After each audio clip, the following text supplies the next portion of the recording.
Prologue, the Fall, 20 years before. The last message from Earth arrived on a Tuesday, crackling through New Haven's communication array like a dying heartbeat.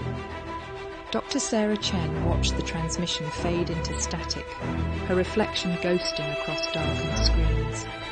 The colony's governing council's voices rose behind her in a crescendo of contained panic, each word weighted with the gravity of impending decisions. The lower levels are already destabilizing. 3 sectors reporting unusual activity. We've lost all contact with Dome 5. She focused beyond their mounting fears, analyzing those final fragments of data that had breached the void. Maintain quarantine, survive, hope. Dr. Chen. Governor Harrison's voice carried the measured authority of someone accustomed to crisis. We need your assessment. Sarah turned from the dead screens, facing the semi-circle of color printers. Their carefully maintained facades couldn't hide the truth she read in their eyes. They were all thinking of someone they'd lost. Her brother Marcus stood by the door, security uniform pristine, face composed despite the fresh wound of his wife's lost infection. The same infection that now threatened everything they built. The progression rate exceeds our most aggressive models, she said, a scientist's precision a shield against emotion. Our containment protocols are obsolete. We must assume what? Councillor Wade's fingers curled around his chair back. That Earth is lost? That we're humanity's last outpost?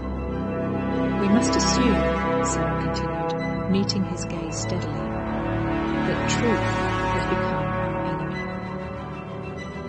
The silence that followed held the weight of centuries of human knowledge and the price of its deliberate destruction. If the colony learns what's really happening, she gestured toward the observation window, where the dome's protective curve held back the sickly blue sky.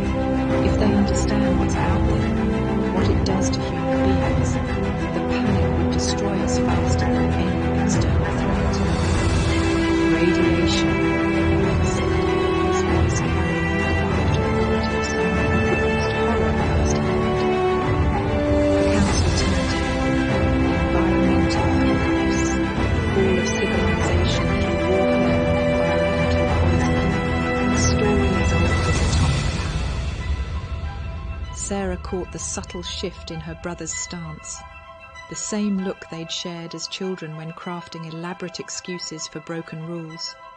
Only now, they were preparing to break the most fundamental rule of their society, the right to truth.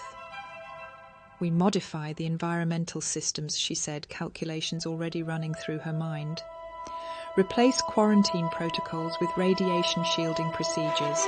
Create clear hierarchies, simple rules, a framework people can understand and follow. Suggesting we fabricate an entirely false history, we whispered.